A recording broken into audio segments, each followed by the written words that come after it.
I start by saying that any person in the country, and particularly the United States, who while in school studied American history learned what we thought to be a few facts about the life of Robert Morris and his role in working to find the funds necessary to carry on the war for independence against Great Britain. That is his main contribution. That's what most people at least know something about if they've studied any American history. In his 1913 book, An Economic Interpretation of the Constitution of the United States, the historian Charles Beard spends just a few pages on the economic interests of Morris and almost nothing on the contributions he made that helped to establish the country. Beard's judgment of Morris boils down to this. He says, had he been less ambitious, he would have died worth millions instead of in poverty and debt after having served a term in debtor's cell. So we have to get you up to speed on what happened to Robert Morris. Now, Beard used the term ambitious, and Morris was certainly that, but he was much, much more, in my opinion. He was a patriot to the American cause, to which he gave much. Basically, he gave his all, and it didn't turn out well for him in the short run. Well, in the book, The Miracle at Philadelphia, Catherine Drinker Bowen's 1966 dramatic history of how the Constitution was made, she briefly gives readers some insight into the mythical Robert Morris. She writes of him, Robert Morris was a notoriously controversial figure. During the war and later, it was said he had accomplished marvels in keeping the government solvent, but he had been violently abused in the press. His business methods publicly, forcing him to resign his office. Morris's rise had been spectacular. His fall would be no less so. He was to spend 3 years in the Prune Street debtor's prison, ruined, like many another businessman, by speculation in the Western territories, unable to sell his lands or to pay the taxes on them. I've said it often that the DNA of Americans is built on speculating in land. It started, even well before Morris. It started when the first Europeans got off the boats and put their feet on the shores of North America. And by the time that Robert Morris was becoming an adult, it was just in the country's DNA. This is how you got your wealth. You acquired land as cheaply as possible and as much of it as possible and tried to sell it at a profit, potentially without having to develop it whatsoever. So very much in sync with the theme that Henry George discovered when he did his own research. In a letter written by John Adams in July of 1776 to General Horatio Gates, here's what Adams said of Robert Morris. You ask me what you are to think of Robert Morris. I will tell you what I think of him. I think he has a masterly understanding, an open temper, and an honest heart. And if he does not always vote for what you and I think proper, it is because he thinks that a large body of people remains who are not yet of his mind. So Morris is convinced that he's right, and he's going to pursue his policies, his ideas to the bitter end. During the nation's centennial, an art historian named Armine Nixon Hart delivered a talk on Morris's life, his accomplishments, and downfall, and she concluded as follows. In all his misfortunes, he seldom uttered a complaint, placing them where they justly belonged, to his ambition for accumulating wealth. None of the many worthies of the Revolution stood higher in the esteem or approached nearer to the heart of Washington than Robert Morris, and for good reason that we will discuss a little bit later. Early in the last decade of the 19th century, the Dodd, Mead and Company publishers produced a series on the makers of America. Yale University professor of political and social science William Graham Sumner contributed an entire volume on Robert Morris. This was, as he explained in the preface, quote, The most essential information about the life of Robert Morris, which is contained in the Financier and the Finances of the American Revolution, published a year earlier. Sumner reprinted what Morris wrote in his daily in January 1803 after visiting Robert Morris in debtor's prison. He said, this is Gouverneur Morris who's writing. He came to me lean, low-spirited, and as poor as a commission of bankruptcy can make a man whose effects will, it is said, not pay a shilling in the pound. Indeed, the assignees will not take the trouble of looking after him. I sent him home fat, sleek, in good spirits, and possessed of the means of living comfortably the rest of his days. He never was able to build up his fortune again, but at least Gouverneur Morris recognized his contributions and did what he could to help him end his last days without living in absolute poverty. At the turn of the century, another historian, Ellis Paxson Oberholzer, dove into the 16 volumes of the papers of Morris and produced an extensive biography that came out in 1903.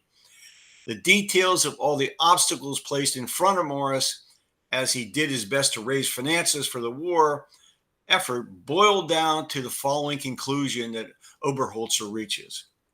There's a couple of slides here, I think three slides where I quote directly from him. He says, the main source of Mr. Morris's income should have been the 13 states. The war had been begun by them. It was prosecuted for them. The Continental Congress was a mere meeting place for their representatives. The agencies established were central directing chiefs and bureaus, deriving their authority from the states to which they looked for support and reward. He goes on. It was a manifest impossibility to carry on the war without these common officers, and yet it was well nigh impossible to effect any result with them, so impotent and caviling had these state governments come to be. Loud appeals from continental servants failed to move them to a sense of duty. Professor Oberholzer added his name to the list of those who saw the life of Morris as a life of unfulfilled promise. Morris certainly agreed with Thomas Paine that they lived in times that tried men's souls. As Oberholzer observes,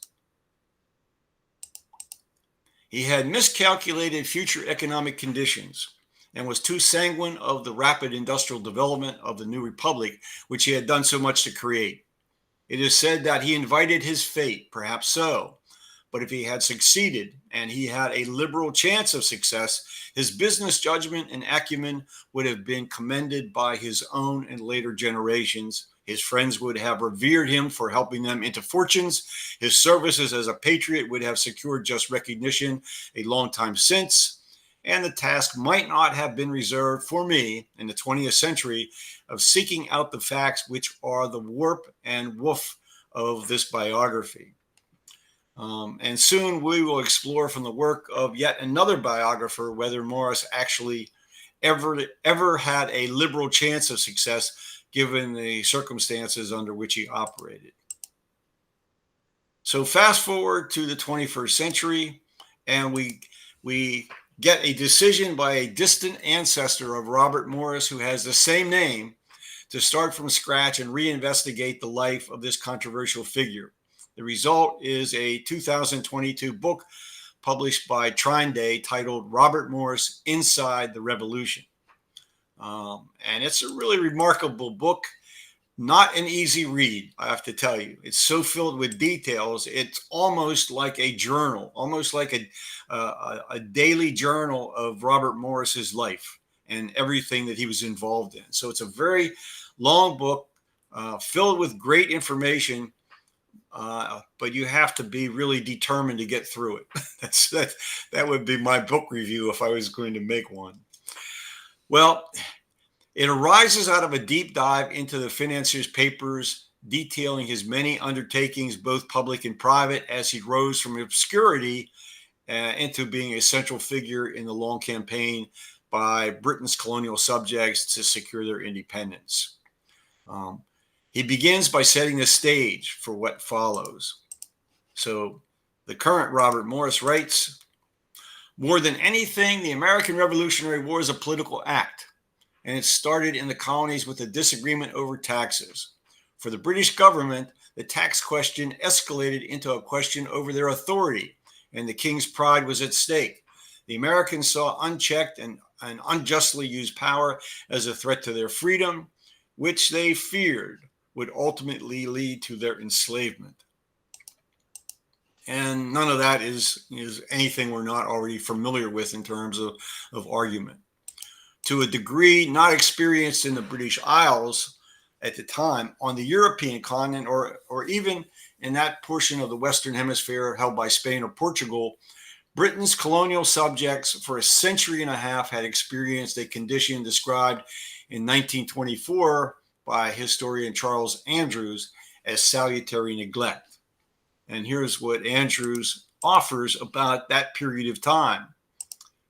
He says, "England imposed heavier restrictions upon colonial trade and levied heavier customs duties at the home ports, but she interfered rarely in the internal affairs of the colonies and concerned herself scarcely at all with matters of emigration, state aid, and maintenance." That all changed. And it changed as a result of Britain's long war with France to secure complete imperial control over the Atlantic Ocean fisheries, over the Great Lakes, and entry into the interior through the St. Lawrence and into the vast Ohio River Valley that then led to the Mississippi River and to the port of New Orleans. So you can understand, how much it must have cost Britain to fight that war and send its navy and army basically to the other side of the world to do it. So this was the world in which Robert Morris was born on the 31st of January, 1734 in Liverpool, England. While still quite young, his mother died, and he was essentially raised by his grandmother. His father had gone on to North America to work for the Liverpool merchant in Maryland as a tobacco factor, and Robert eventually joined him. There was a brief period of tutoring in formal subjects, followed when he got here, and then Robert began to work for a Philadelphia merchant. He was soon on his own as his father died of an accident in 1750. So he's going to sink or swim based on his own merits, his own ability to make something of himself. Well, conditions of salutary neglect did not bring general prosperity, particularly for those who owned little or no land and tried to generate personal wealth by the business of exchange. And that's where Morris was entering into. His biographer reminds us of Philadelphia in the 1750s. He says, "Economic life was unforgiving in this colonial town. During this period, the wealthy merchants in Philadelphia did not live as well as the middle-class Englishmen who stayed in England. Each has most of his assets tied up in his stock for trade. In 1760s, Philadelphia, only about 10% of the people with taxable assets over 300 pounds were merchants. The most prosperous were the Quaker proprietors, who had gotten their land from William Penn. They were landholders with flour mills and tenant farmers who paid them land rent. They also controlled the assembly." I'll interrupt here just to make a comment. I delivered a lecture this morning on John Adams to a course I'm teaching at the local college. And Adams, when he came to Philadelphia, compared Boston with Philadelphia and Bostonians with Philadelphians. And he was quite adamant that in all aspects except business, Boston far exceeded Philadelphia. But he saw a lot of business activity going on here, people scurrying around, constantly in motion, trying to do something to sell and buy and trade. So I thought that was a pretty interesting contribution Adams made to this whole discussion. We get to the 7 Years' War with France It's well underway. Robert Morris is taking on additional responsibility. He's now working for Willing and Company. And his biographer explains what his job was. He says, it was Morris's job to conduct the transactions for the company while ships were in foreign ports and to manage the finances for the voyage. This meant risking life and limb sailing the contested Caribbean Sea. And he's still a young man taking on all this responsibility. Well, as every historian of the period observes, Britain's North American colonies absorbed an almost endless stream of immigrants seeking opportunity, many coming as indentured servants, then after their term of servitude ended, ventured out on their own. Robert Morris, the current Robert Morris, provides a statistic that reveals quite a bit about the time. He writes, the indenture was worth their time. A measure of this trend can be understood by seeing that in 1789, the year of the Constitution, 90% of the free male citizens of Pennsylvania owned enough property to qualify as voters. I don't know what the comparable percentage might have been up in Massachusetts, but clearly Pennsylvania was a land of opportunity. Well, war with the French cut off this labor supply from Britain and Ireland.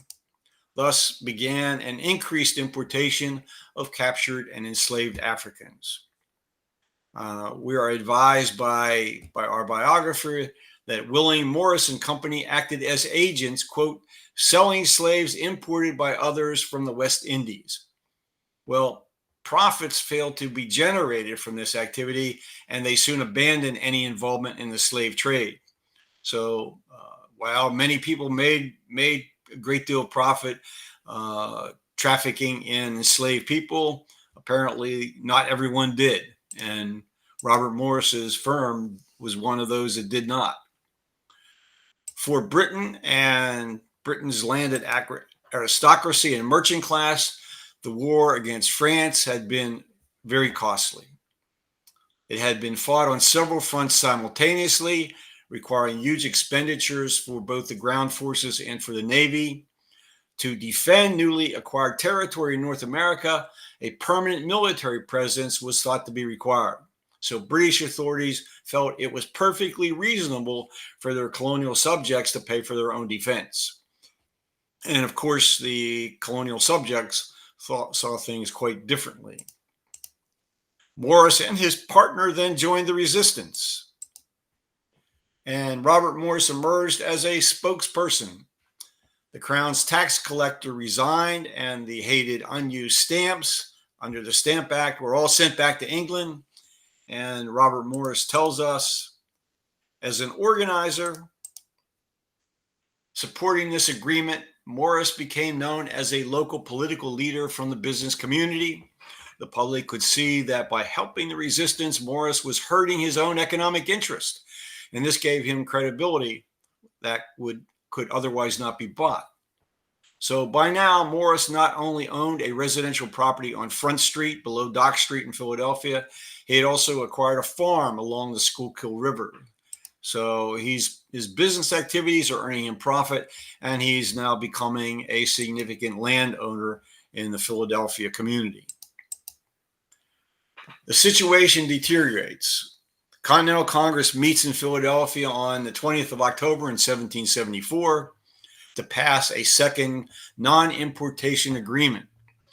Morris urged continued but peaceful protest, and then after the fighting at Lexington and Concord happened, he commented philosophically on what was about to occur. He wrote, "Poor America, this is the beginning of troubles, but it is better to die bravely than to be starved by pickpockets." Sounds like very Thomas Paine-ish. So his company, William Morris and Company, now owned 20 ships, or maybe a little bit more, over 20 ships, and they carried cargo to all sorts of far-flung ports. So now, next thing they did, they started a bank. This was a short-lived venture because once British authorities discovered its existence, they forced them to close it down. Once George Washington was given command of the new Continental Army, Morris, we are told, quote, also continued his efforts to make war unnecessary by supporting John Dickinson's olive branch petition. This petition was signed in July by members of Congress and taken to England by William Penn's grandson on behalf of the colonies 1 year before the Declaration of Independence.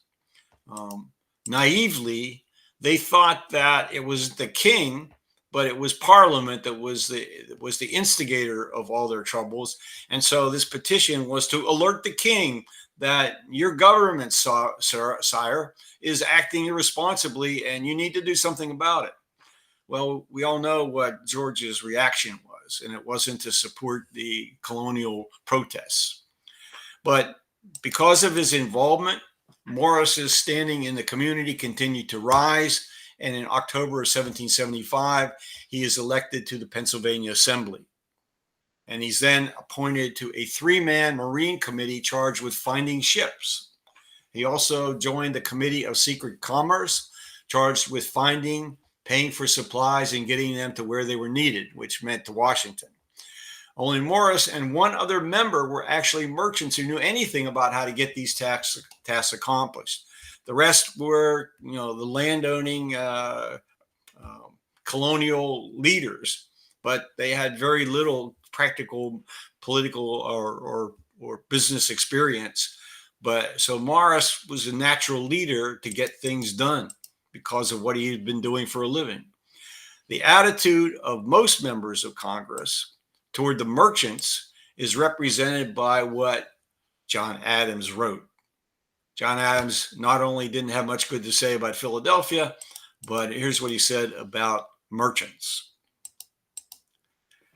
When almost every public department among you is filled, as I am informed, with men of rapacious principles who sacrifice the commonweal to their private emolument, what good can be expected from the wisest institution?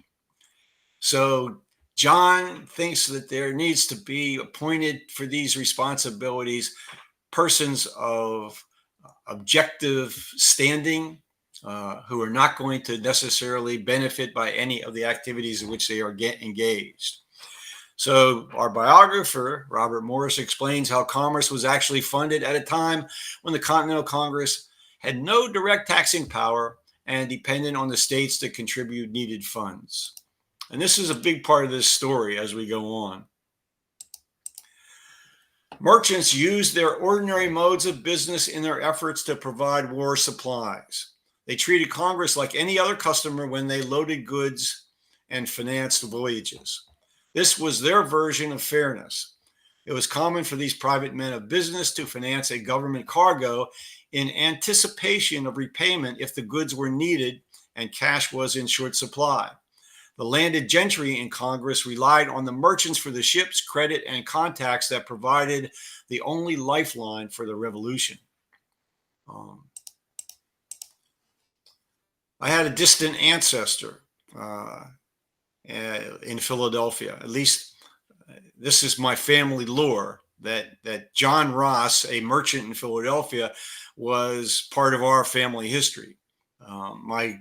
My maternal grandmother's maiden name was Ross. And anyway, there's a long family history of how the fact that John Ross went to Europe on his own dime to get all sorts of goods to bring back to the Continental Congress for Washington's army. The British captured a couple of his ships, and he petitioned Congress for payment for the loss, and he was never satisfied. And he actually ended up in bankruptcy in the early 1800s. So his experience with the U.S. Congress, the Continental Congress in particular, wasn't much different from that of Robert Morris. But my brother is still trying to make that connection to see, was this really one of our ancestors, or was it just a family story that my grandmother and her generation accepted and sold to everyone? Whatever war effort was going on really depended on finances. The Continental Congress had no storehouse of gold or silver bullion. uh, to use to mint coinage. The coins that were in circulation were either Spanish or Portuguese in origin. Each now independent and sovereign state issued its own paper currency as was needed. And so you can imagine what the exchange value of those currencies was and how it fluctuated, from transaction to transaction. As during wartime anywhere, supplies of many necessities were scarce, so prices increased.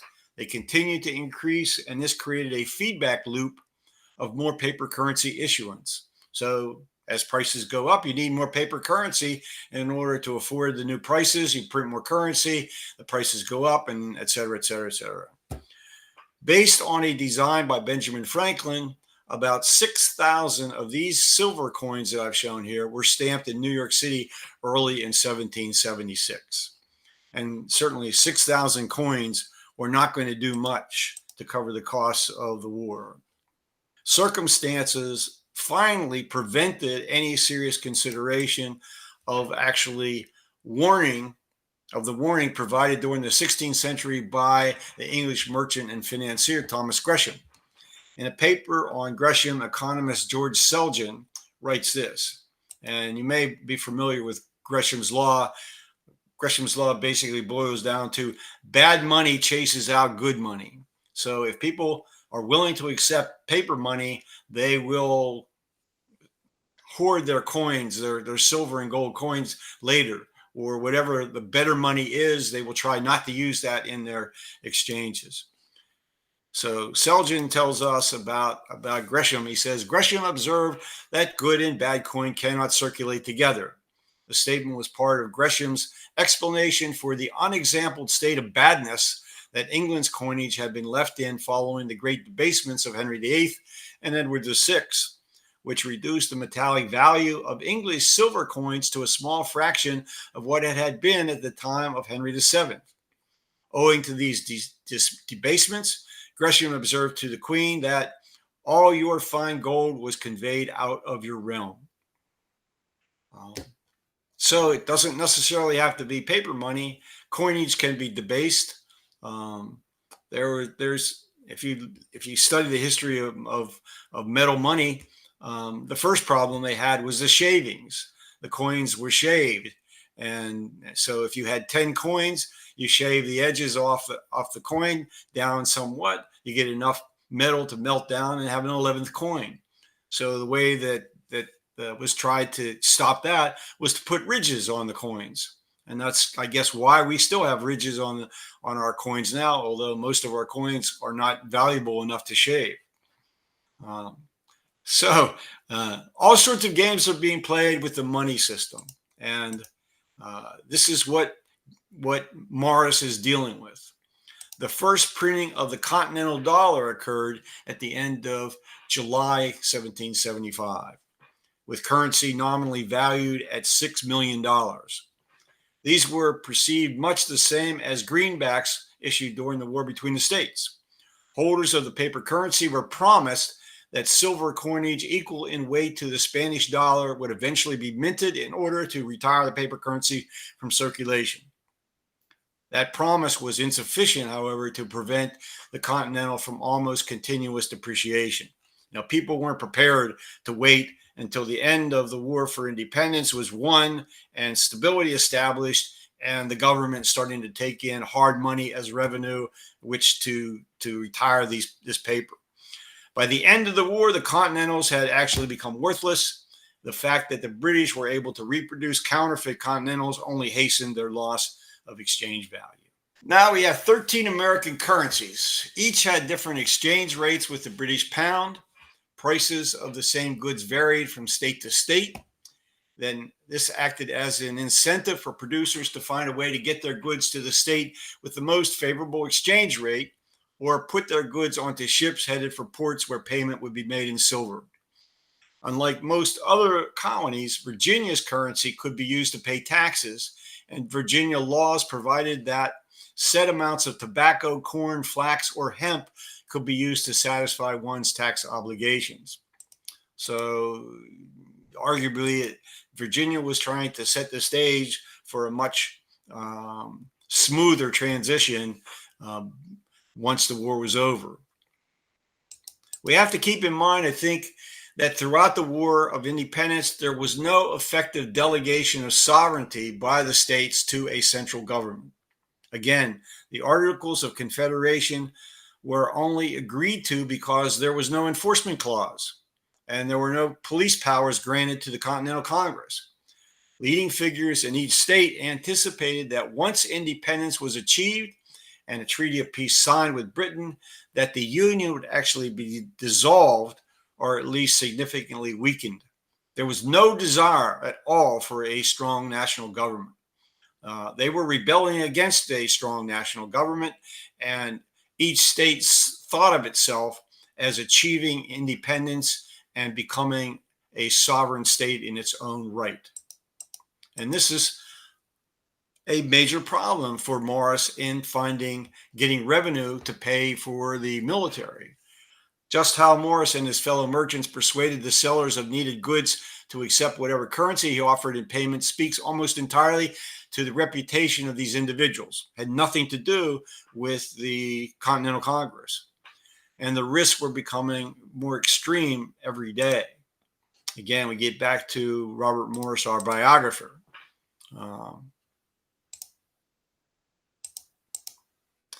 He says the challenge to America in 1776 was to supply the army without generating oversized debts or falling prey to other nations through excessive entanglements or deals made from a weak position.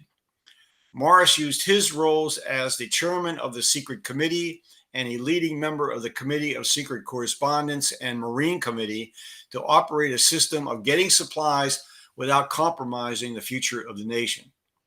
And it was almost all dependent on his own and a few others' personal credit, their ability to basically guarantee that if the government didn't pay, they would.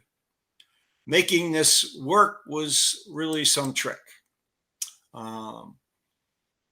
Here's a chart I found that shows the balance between the ships of the Continental Navy, which were insignificant, and the number of ships owned and operated by privateers.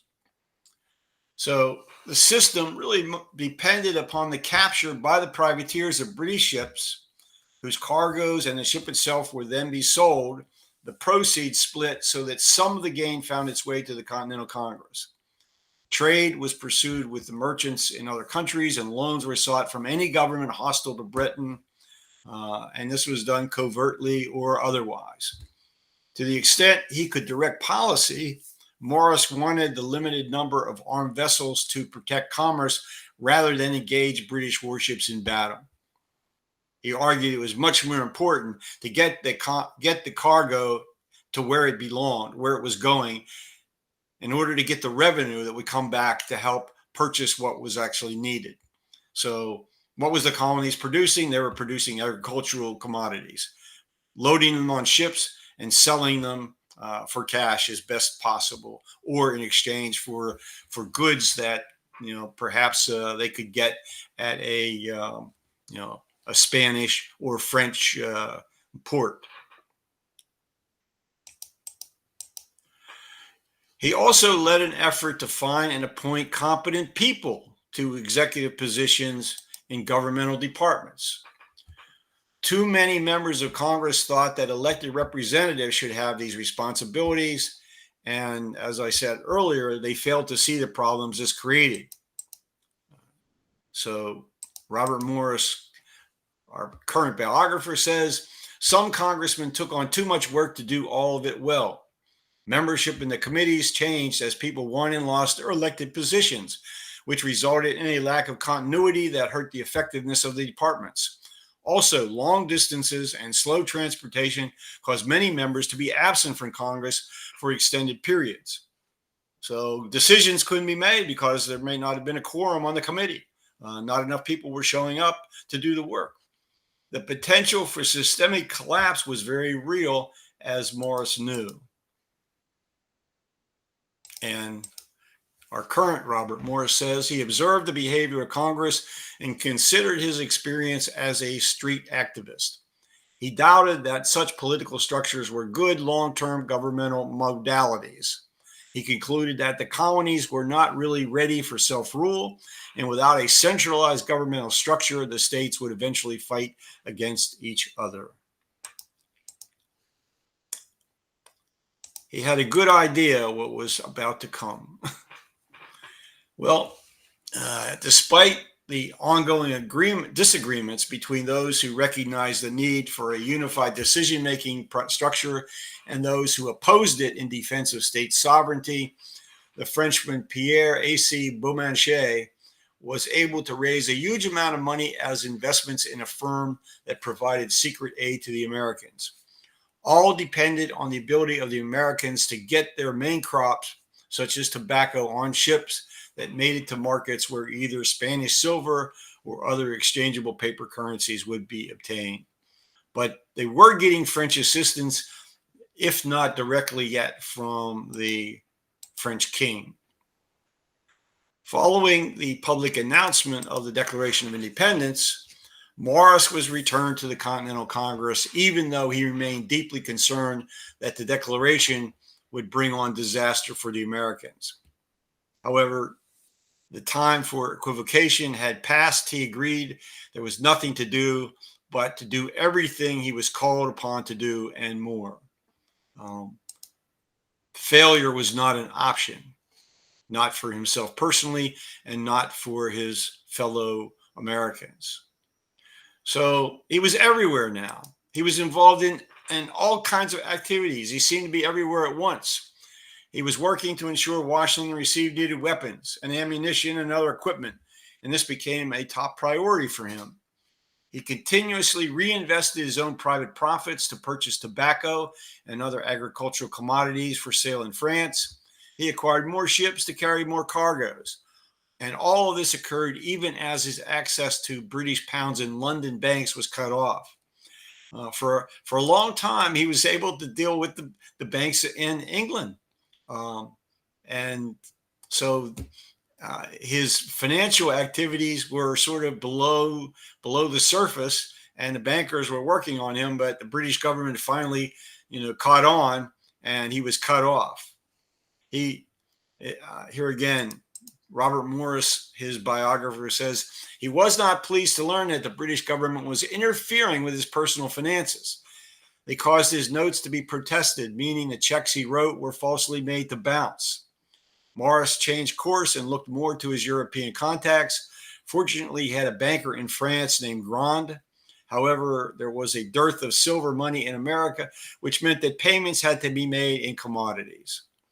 So he's got all this complexity to deal with, a shortage of hard money, an unwillingness of his trading partners to accept the continental money, of course. So it had to be done in commodities unless they could somehow acquire silver coins from trade in the Caribbean. So he had the other problem that sending loaded ships across the Atlantic exposed them to British attack and capture, because the British also had their own privateer system. And in addition to the Royal Navy, there were privateers lurking, all along the French coast and coming close to the North American coast, looking for a prize. Now Morris learns that spies on the European continent, such as Edward Bancroft, were providing the British with extensive intelligence about the arrival and departure of shipping. So he writes to Silas Deane, who's in France, and he conveys his sense of dismay over the declining situation in the home front. He writes to Deane, "Our people knew not the hardships and calamities of war when they so boldly dared Britain to arms. Every man was then a bold patriot, felt himself equal to the contest, and seemed to wish for an opportunity of evincing his prowess.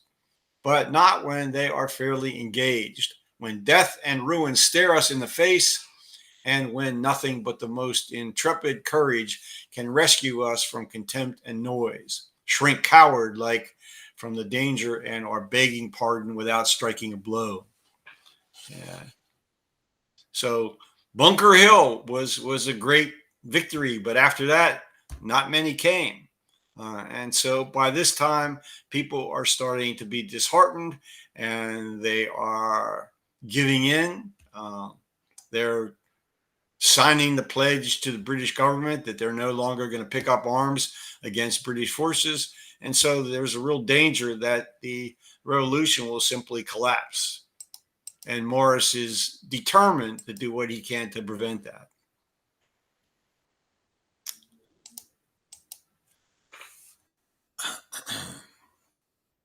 So that's what I just read to you. Okay. So at Franklin's instruction, Silas Deane invites Bancroft to France in an effort to gain intelligence about what the mood was in England.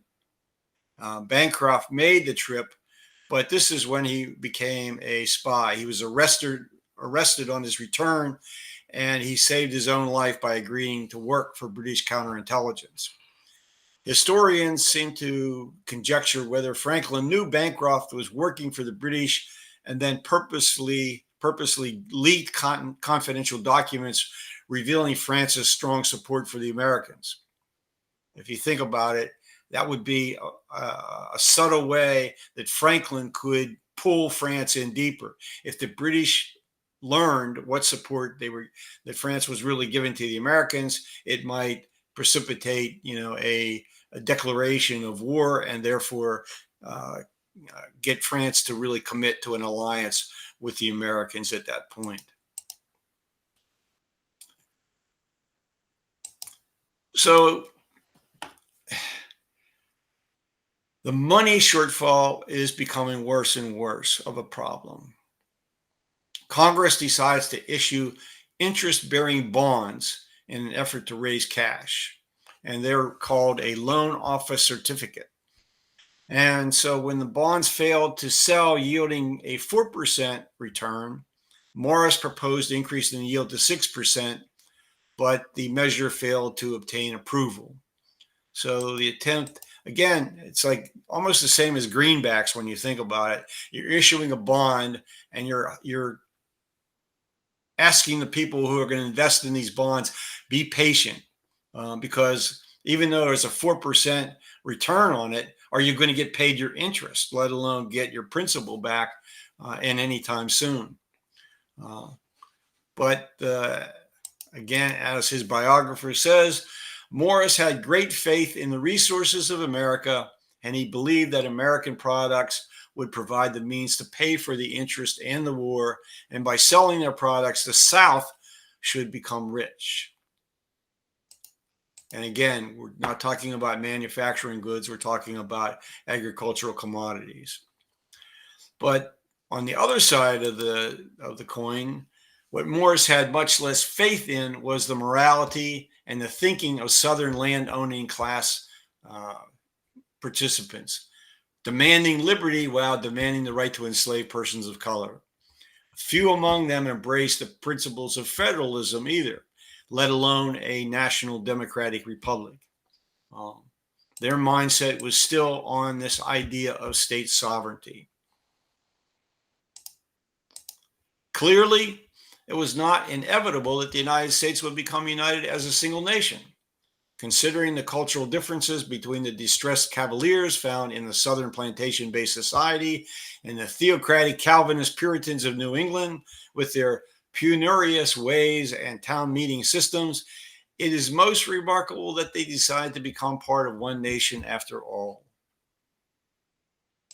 And and it as you read more and more of the details of what Morris went through, that conclusion becomes more and more accurate in my mind. In 1778, Congress had essentially given up trying to get the states to raise taxes and channel funds upward to support the war. Benjamin Franklin's political cartoon here from 1754 accurately depicts the extent to which the states were committed to one another. They weren't. The money desperately needed by the Army and the Navy would have to come from somewhere else. So, as Morris's biographer tells us. Instead, they decided to rely more on loans and direct grants from European countries. And that has its risks that people were afraid of, that they may find independence from Britain, but would they then become more under the control of France and Spain? And that is a dilemma that they are going to continue to face so long as there's this financial obligation they're going to have to their other European allies. So Morris himself gets reelected to the Pennsylvania Assembly in 1778. And he has no choice but to shift some of his focus to the affairs of the new Commonwealth. So he's got the national affairs to worry about, raising money still, but now the Constitution of the Commonwealth of Pennsylvania is coming under criticism. Morris is accused by proponents of the government by citizen committee and of being a Tory. He and his allies in the Assembly sought reforms to the state constitution that would introduce important checks and balances and that would protect the rights of property owners. And the solution was to return voting rights to the disfranchised. So you have all this. Pennsylvania is perhaps the most progressive of the states, and yet they have these conflicts. Who gets to vote? Is it going to be just property owners? How much property you're going to need to have the voting rights? Some had already been disenfranchised, and so we're going to return the vote to them to try to get a more peaceful political resolution to the problem in Pennsylvania. Other states are going through similar kinds of issues domestically. Well, now Americans who are producing things, agricultural and even more, they're being paid by the Continental Congress with these greenback-like bonds. Again, essentially a promise to pay when the war is over and the economic situation is normalized. But many merchants simply refused to sell anything to the government. And so the army suffered a lot of hardship as a consequence of that resistance.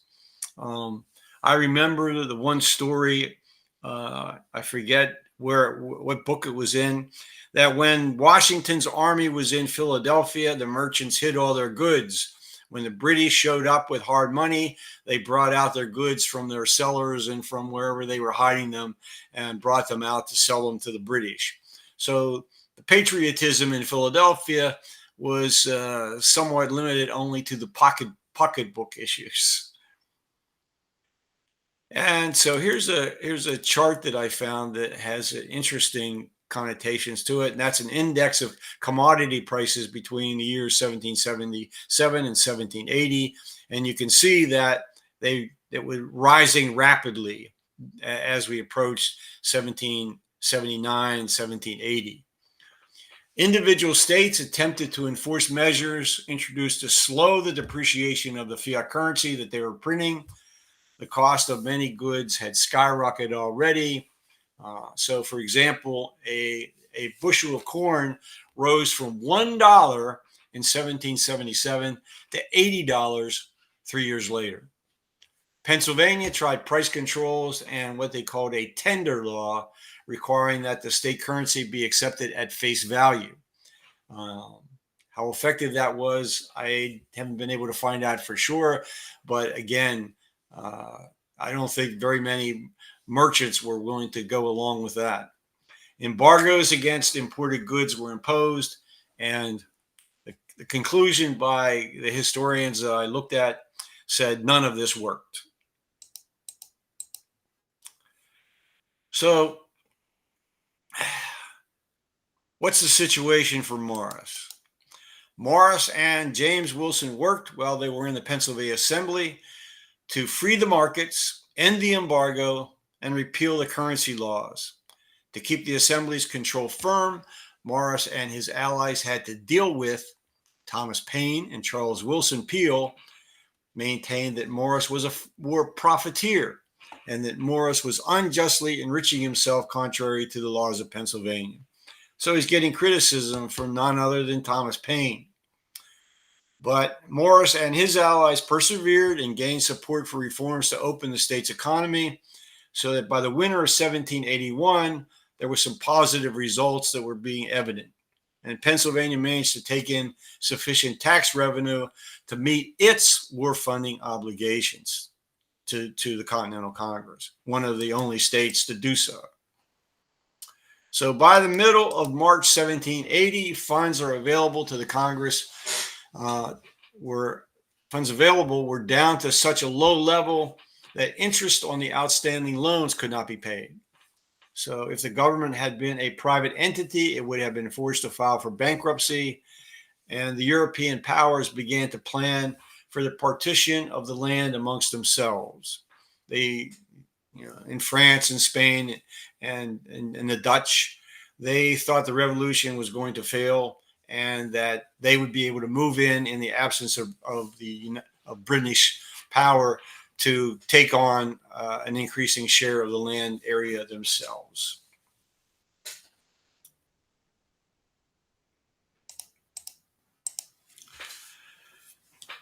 The members of Congress finally faced the reality that their committee system failed, and they appointed Robert Morris superintendent of finance.